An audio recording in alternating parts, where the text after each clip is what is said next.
Welcome to part 2 in the Vitali set video. So last video, a small quick recap, we talked about generalizing the definition of a volume. And we said that this function mu was going to be the volume function, the new volume function that we're going to call measure. Now its domain, we said it was going to be parts of the real numbers because we want to be able to measure the volume of any subset of R. And we asked this function to satisfy three properties. The first one is if we have disjoint sets, then the measure of the union is equal to the sum of the measures. This is property number 1. Number 2 was also pretty logical. We had two congruent sets. So E and F are two sets in which one is a translation or a rotation of the other one. Then their measures have to be equal. And last, we wanted the unit interval to measure 1. So we want these things just to maintain the consistency when we generalize the definition of a volume. And now we actually get to the very, very interesting part, which is describing the Vitali set. Now, Vitali set, that's just the name of the man who came up with this idea. So let's get started with Vitali set. What we are gonna do is, well, consider first the interval 0, 1. So we're gonna be closed at 0 and open at 1. This is gonna be our whole space, okay? And we're gonna define an equivalence relation. So for those who don't remember what an equivalent relation is, let's make a quick summary. So in an equivalence relation, we usually use this notation and say, for example, x related to y. And it is an equivalence if it satisfies these three properties. The first one is reflexivity. It's reflexive. So x is always related to itself. For all x, in this case it will be 0, 1. Let me just say it in general in our set, in the set where the relation is defined.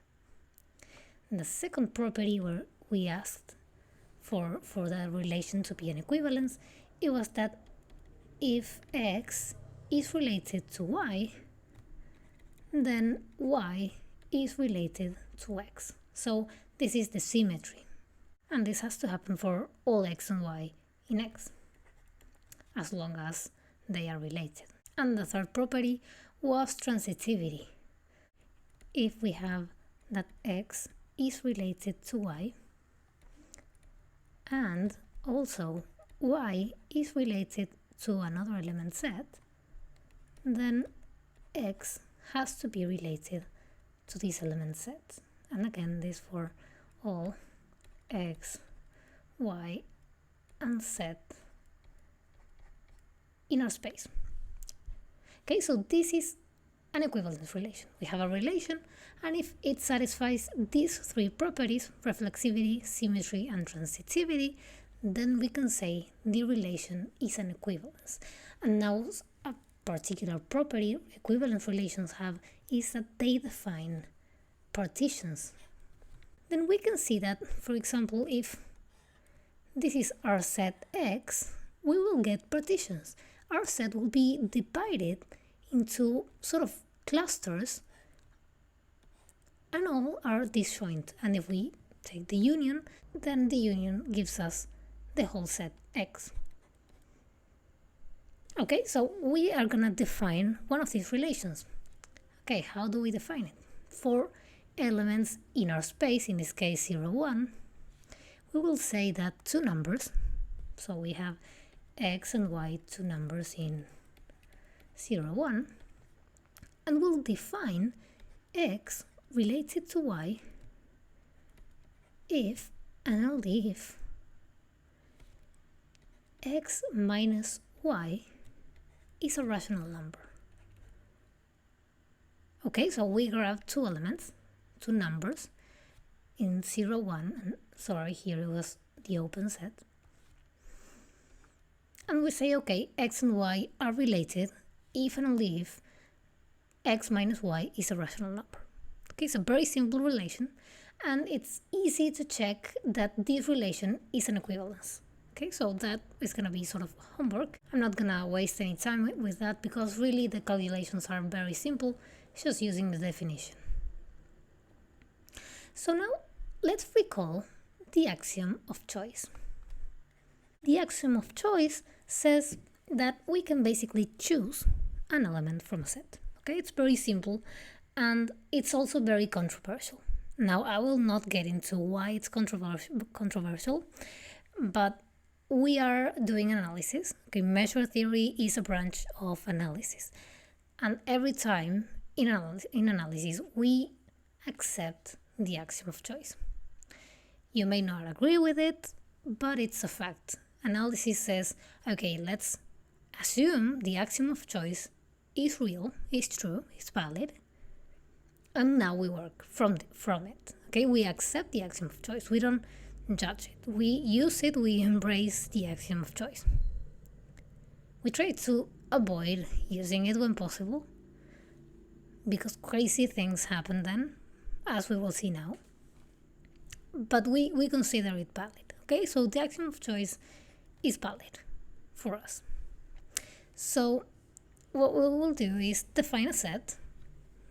So let a set n is going to be a subset of 0, 1.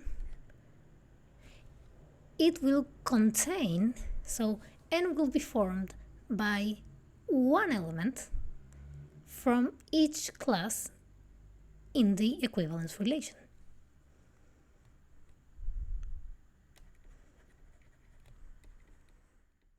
If we have a look at this drawing, each of these clusters will be a partition. Okay, and what we will do is we grab a representant from each one of these, and then will be formed by all these white points. Okay, so we will do this for this relation we just defined. Now it's very important that we can do this, we can select elements from each class thanks to the axiom of choice. Otherwise, we would not be able to do this, okay? It's very important that we know and that we mark whenever we use the axiom of choice. So now what we're gonna do is define a very simple set. R is gonna be the intersection of the rationals with the 0, 1. So R is formed by the rationals in the unit interval. For each R in the set R, so for each rational in the 0, 1 interval, define the set n sub R as follows. It's gonna be the intersection of two sets. The first one is all the numbers x plus r, for which x is a number in n, intersection the 0, 1 minus r. So basically this set, n intersection this interval, is shifting n to the left. Okay, and we intersect this with the x plus r minus 1, where x is a number in n, intersection 1 minus r, 1. Okay, so this one would be a shift towards the right. And now let's study. So n sub r is the intersection of these two sets, okay? Let's study a few of the properties that n sub r has, because it's quite a weird monster, okay? So first of all, n sub r is a subset of the 0, 1.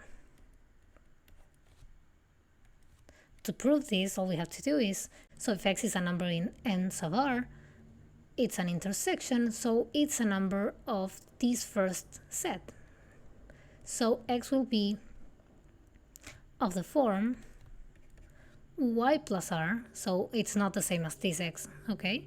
Y plus r, where y is an element of an intersection 0, 1 minus r. So this means that 0 is smaller or equal to y and smaller to 1 plus r, 1 minus r. So we add r and we get that r is smaller than or equal to y plus r, and smaller to 1 minus r plus r is just 1. And this is x. Okay, and so x is a number between r and 1. In particular, then x is in the interval 0, 1. Okay, so we can have this inclusion. Now a second property is that for all x in the 0, 1, so grab any number in the 0, 1, then x belongs to exactly 1 n sub r. Okay, so there is sort of a unique representation for each number in the 0, 1 of the form x plus r for x in this intersection and x plus r minus 1 for x in this other intersection. Let's prove this. It's a bit more tricky than the last one. Okay, so we start by saying x is a number in 0, 1, okay? And let y be such that x is related to y, okay?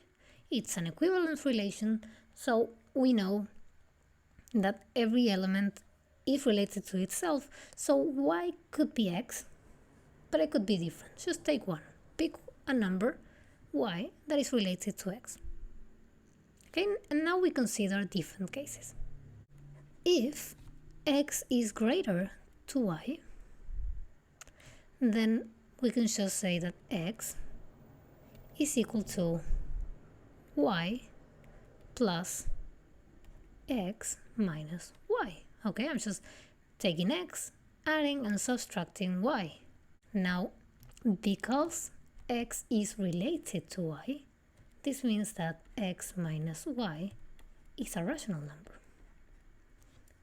Okay, so I can just say, okay, this x minus y is a rational number.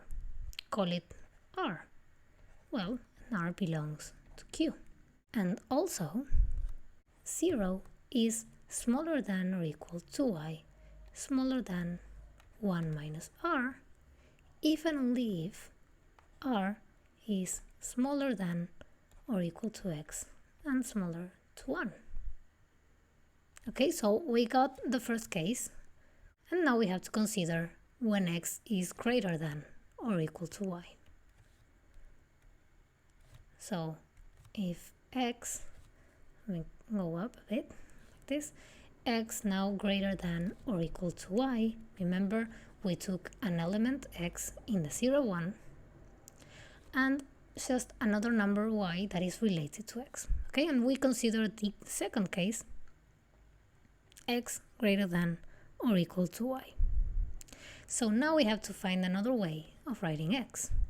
Well, I can just say x is going to be equal to y plus x minus y. Okay, this is x. And y naught plus 1 minus 1. I'm just adding zeros. X minus y is a rational number, so if I add 1, it is also a rational number. Okay, and this number y belongs to n intersection 1 minus r, 1. So if y was here, then 1 minus r is smaller than or equal to y, smaller to 1. And then we have that 0 smaller than or equal to y plus r minus 1, and this smaller to r. But this thing we have here is just x.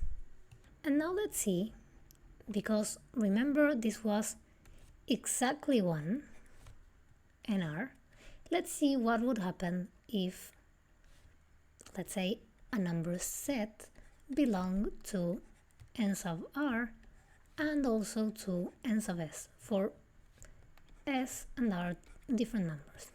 Well, what this means is that z minus r and z minus s belong to the same equivalence class.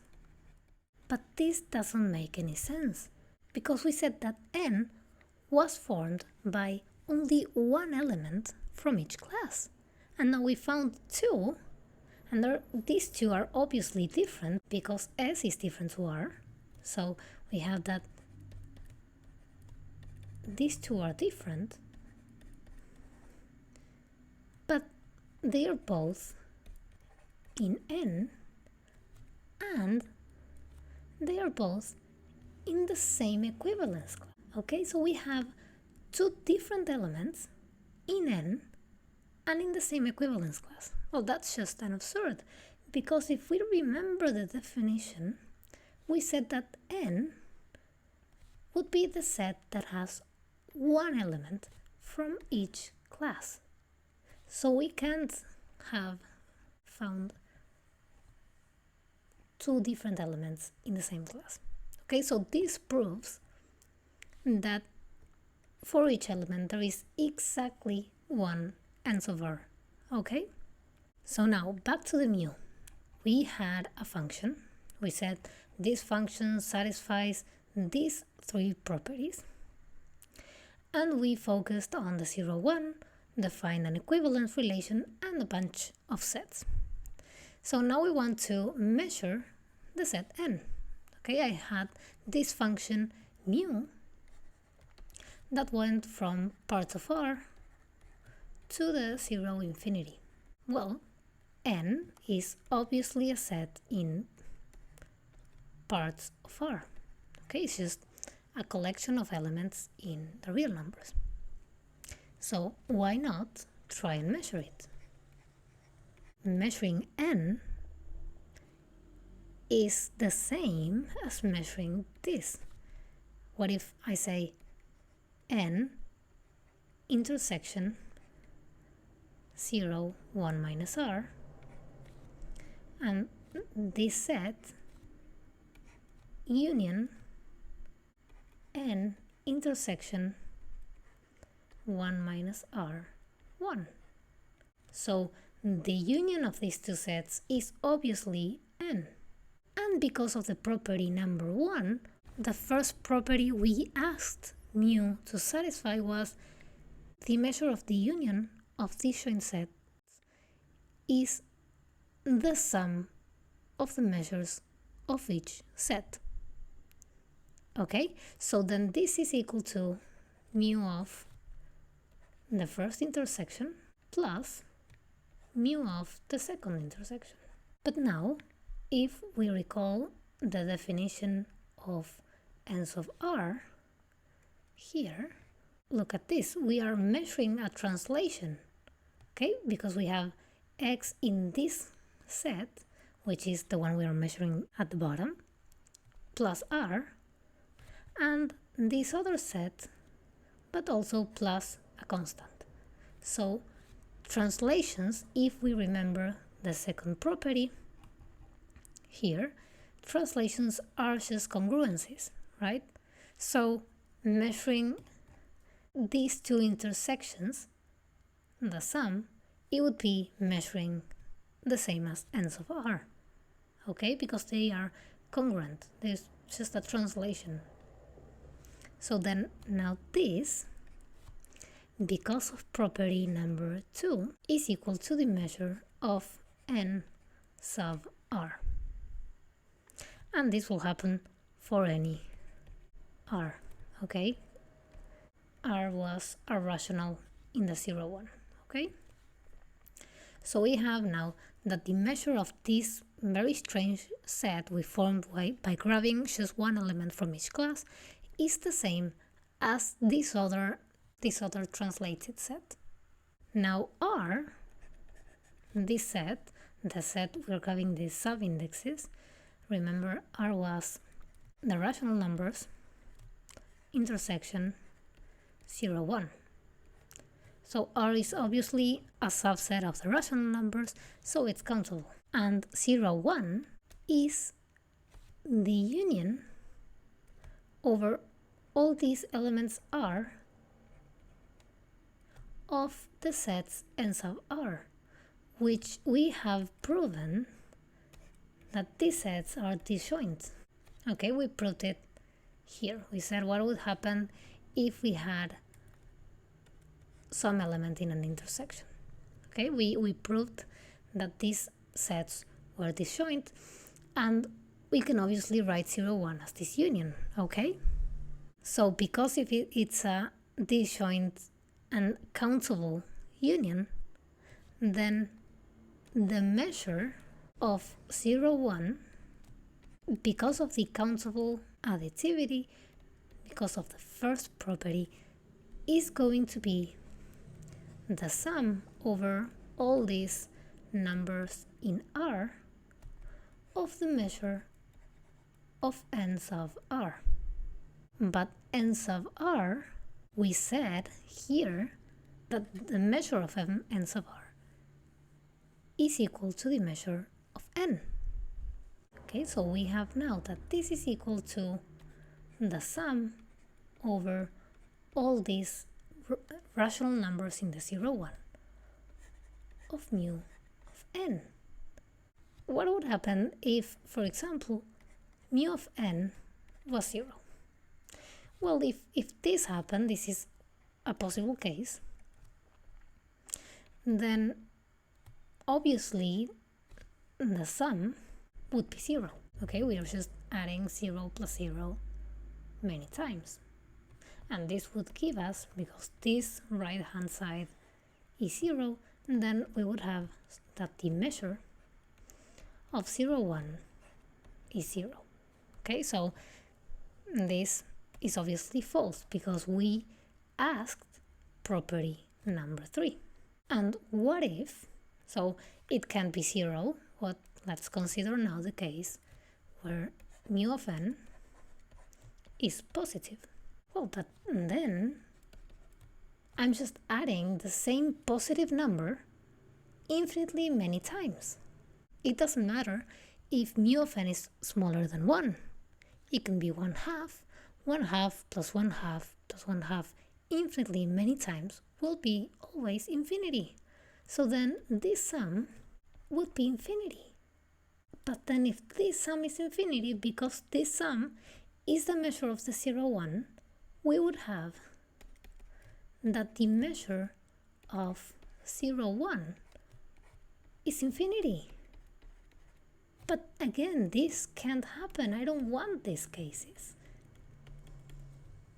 So then that's it. So I said, if n was 0, we reach an absurd. Okay, so mu of n can't be 0.